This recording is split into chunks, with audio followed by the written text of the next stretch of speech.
अरबी में शहद की मक्खी को नहल कहते हैं। अल्लाह पाक ने कुरान अज़ीम में एक सूरत का नाम नहल फरमाया जिसमें शहद और शहद की मक्खी के फ़ज़ाइल हैं। दर हकीकत शहद की मक्खी में बहुत सारे अजायबात हैं।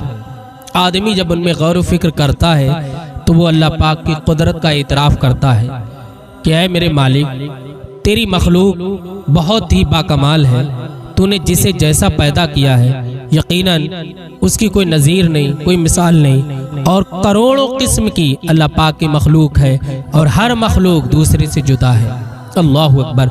जब बंदा गौर व फिक्र करता है शहद की मक्खी में तो वो ताज्जुब करता है कि मेरे रब ने शहद की मक्खी को किस तरीके का वजूद अता फरमाया है। आप अगर शहद की मक्खी का छत्ता देखें तो उसमें हज़ारों लाखों मक्खियाँ रहती हैं, मगर कितना निज़ाम होता है, कोई फसाद नहीं, कोई झगड़ा नहीं, हर एक अपने घर में रहती इत्मीनान से, और वो एक साथ रहते हैं, अलग अलग नहीं, एक साथ।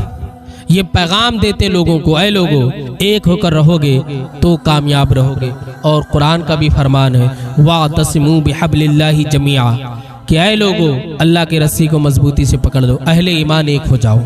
और उनका एक निज़ाम है, हजारों नहीं बल्कि लाखों मक्खियाँ एक साथ रहती हैं। उनका एक बादशाह होता है जो कद में उनसे बड़ा होता है, उसी के इशारे पर ये सारा काम करती हैं और सल्तनत की तरह इनका निज़ाम चलता है। और उस बादशाह का नाम याऊस है, और याऊस उन्हें हुक्म देता है कि छत्ता बनाओ, तो वो छत्ता बनाती हैं और इतने डिज़ाइन से बनाती हैं कि कोई घर न छोटा होता है, न बड़ा होता है, न फटता है, न गलता है, बल्कि बराबर रहता है। कोई ऐसा लगता है इंजीनियर बना करके गया है। ये अल्लाह पाक की तख्लीक है शहद की मक्खी। इसमें गौर व फिक्र करो, आपकी आंखें खुल जाएंगी कि कुछ मक्खियाँ याऊस के हुक्म पर, जो उनका बादशाह है, पानी लाती हैं, कुछ जो है वो मोम बनाती हैं, कुछ मक्खियाँ जो हैं वो शहद बनाती हैं, कुछ मक्खियाँ जो हैं वो घर बनाती हैं, और किसी की मजाल नहीं है जो अपने काम से फिर जाए।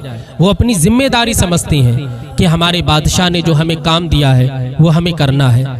मगर हाय गाफिल इंसान, तू कैसा है?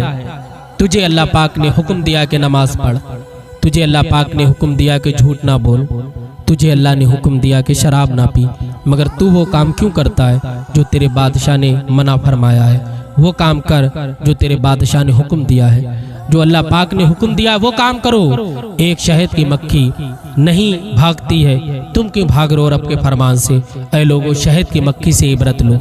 इन मक्खियों को अल्लाह पाक ने इतनी समझ और कुव्वत अता फरमाई है कि ये शहद की तलाश में, यानी फलों और फूलों को चूसने के लिए ये 100 मील से भी ज़्यादा लंबा सफ़र करती हैं और अपने छत्तों से दूर चली जाती हैं, मगर ये लौट करके अपने ही छत्ते पर आती हैं। इनके अंदर एक ऐसा मादा होता है जो इन्हें बताता है कि तुम्हारा घर फुला जगह है, 100 किलोमीटर दूर भी चल गई तो लौट करके आती अपने घर ही है। ये मक्खियाँ जो हैं वो मुख्तलिफ तरीके का शहद पैदा करती हैं, कभी गाढ़ा, कभी पतला, कभी सियाह, कभी सफ़ेद, कभी पीला। और ये जो होता है ये फलों की वजह से होता है। जब फल तब्दील होते हैं तो उनका जायका भी और रंग भी तब्दील हो जाता है। और ये जो लोग शहद का काम करते हैं वो बताते भी हैं और वो खुद भी जानते हैं। मक्खियाँ जो है कभी छत्ता दरख्तों पर बनाती हैं, कभी ऊंची ऊंची बिल्डिंगों पर, कभी पहाड़ों पर, कभी जंगलों में, मगर जो इनके बनाने का तरीका है उसमें ज़रा बराबर फ़र्क नहीं होता। वो एक निज़ाम के तहत बनता है, वो जगह कोई भी हो मगर बनता वैसे ही है जैसा हर जगह बनता है। जो उनका बादशाह यासूब है, अगर कोई मक्खी कोई गलती कर दे तो वो सज़ा भी देता है, हत्ता के कत्ल भी करवा देता है। और अगर कोई मक्खी गंदगी पर बैठ जाए तब भी यासूब बहुत सख्त सज़ा देता है और छत्ते से निकाल भी देता है। तो हमें भी चाहिए कि गलाज़त और गंदगी से बचें। वो आमाल जो कि गुनाह वाले हैं दर हकीकत वो गंदगी हैं, उनसे हमें बचना चाहिए।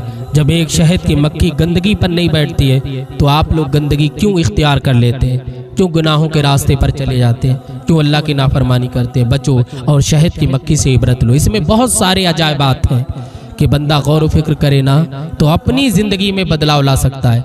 अल्लाह पाक ने इंसान को कितनी नेमतें अता की। अल्लाह पाक हमें अपनी इबादत की तौफीक अता फरमाए।